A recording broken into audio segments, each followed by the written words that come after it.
Hello friends, history की class में आपका बहुत बहुत स्वागत है। पहला प्रश्न है, किस दर्शन के अनुसार वास्तविकता में सब कुछ पुरुष और प्रकृति से उत्पन्न होता है? Option A Sankhya, option B Yoga, option C Nyaya, option D वैशेषिक। सही आंसर है ऑप्शन ए सांख्य। दूसरा प्रश्न है, किस दर्शन शास्त्र का मानना है कि संसार असत्य है और एकमात्र वास्तविकता ब्रह्म है? ऑप्शन ए है न्याय, ऑप्शन बी वैशेषिक, ऑप्शन सी मीमांसा, ऑप्शन डी वेदांत। सही आंसर है वेदांत। तीसरा प्रश्न है, किस दर्शन का संस्थापक बृहस्पति को माना जाता है? Option A Ajivika, option B है वैशेषिक, ऑप्शन सी है न्याय, ऑप्शन डी है चार्वाक। इसका सही आंसर है चार्वाक। चौथा प्रश्न है, प्राचीन वैदिक साहित्य के वेदों में किसको सृष्टि का मूल आधार कहा गया है? ऑप्शन ए है ऋत को, ऑप्शन बी सभा, ऑप्शन सी समिति, ऑप्शन डी स्मृति ग्रंथ। आंसर है इसका ऋत, ऑप्शन नंबर ए। पांचवा प्रश्न है, उत्तर वैदिक युग में केंद्रीय शासन और सेना पर किस का बहुत अधिक प्रभाव था?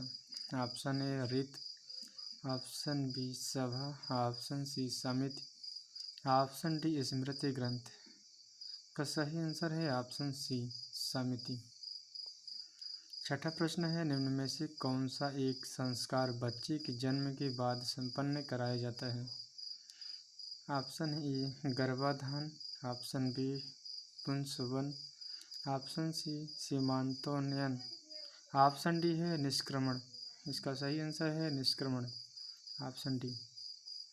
सातवां प्रश्न है, निम्न में से कौन सा एक संस्कार गर्भ में बच्चे की बुरी शक्तियों से रक्षा करने हेतु संपन्न कराया जाता है? ऑप्शन ए समावर्तन, ऑप्शन बी है पुंसवन, ऑप्शन सी सीमांतोन्नयन, ऑप्शन डी निष्क्रमण। इसका सही आंसर है ऑप्शन सी सीमांतोन्नयन। आठवां प्रश्न है, सूत्र ग्रंथ गृह सूत्र में कितने प्रकार के विवाहों का वर्णन प्राप्त होता है? Option A 4, option B 2, option C 8, option D 5। इसका सही आंसर है ऑप्शन सी 8। नौवां प्रश्न है, आधुनिक समय का प्रेम विवाह जिसमें माता पिता को जानकारी नहीं होती, वर और कन्या आपसी रजामंदी से विवाह करते हैं, वह प्राचीन समय के किस विवाह का प्रकार माना जाता है? ऑप्शन है असुर, ऑप्शन बी है गंधर्व विवाह, ऑप्शन सी है राक्षस, ऑप्शन डी है पैचास। इसका सही आंसर है गंधर्व विवाह। 10वां प्रश्न है, किस प्रकार के विवाह से उत्पन्न संतान चंडाल कहलाते थे, जो प्रायः गांव के बाहर निवास करते थे? ऑप्शन ए है असुर विवाह, ऑप्शन बी है पैशाच विवाह, ऑप्शन सी अनुलोम विवाह, ऑप्शन डी है प्रतिलोम विवाह। इसका सही आंसर है प्रतिलोम विवाह। महत्वपूर्ण तथ्य संस्कार से संबंधित देखते हैं फ्रेंड्स। संस्कार का अर्थ है परिष्कार या शुद्धिकरण। इसे किसी व्यक्ति द्वारा समाज के योग्य बनाया गया था। संस्कारों का उल्लेख गृह सूत्रों में किया गया है। इसमें देखें तो 16 संस्कार प्रचलित हैं जो जन्म से पूर्व मृत्यु के बाद तक जीवित थे। ये संस्कार उन्नत हैं। जन्म के पूर्व संस्कार देखें तो पहला है गर्भाधान, गर्भधारण के लिए। दूसरा है पुंसवन, पुत्र प्राप्ति के लिए किया गया संस्कार। सीमांतोन्नयन, इसमें स्त्री के बालों को ऊपर उठाया जाता है और मंत्रोच्चारण किया जाता है, जिसमें गर्भ में बच्चे की बुरी शक्तियों से रक्षा की जा सके। जन्म के बाद के संस्कार देखें तो चौथा प्रश्न है चौथा है जात कर्म, जन्म के समय संपादित किया गया संस्कार।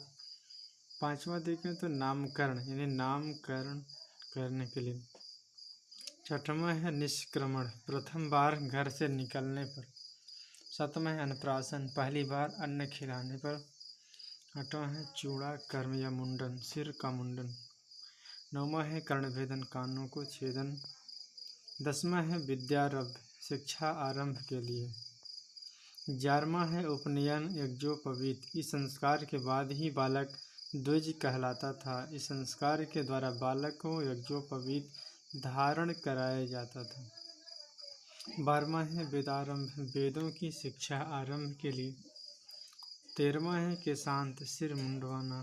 14वां समावर्तन, यह संस्कार गुरु द्वारा संपादित होता था। गुरुकुल में शिक्षा समाप्त करने के पश्चात विद्यार्थी के घर लौटने से पहले यह संस्कार संपन्न होता था और विद्यार्थी स्नातक कहलाता था। 15वां प्रश्न है पाणी ग्रहण, विवाह संस्कार, शादी के समय किया गया संस्कार। 16वां है अंतिम या अंत्येष्टि संस्कार, मृत्यु के बाद होते हैं।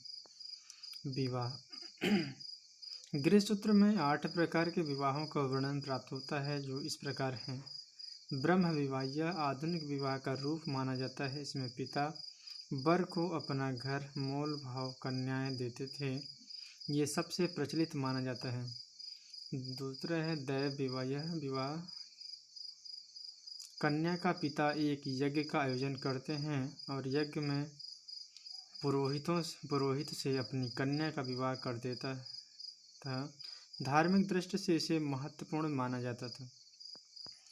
आर्ष विवाह, इस विवाह में वर पक्ष वधु पक्ष को एक जोड़ा गाय या बैल देते हैं।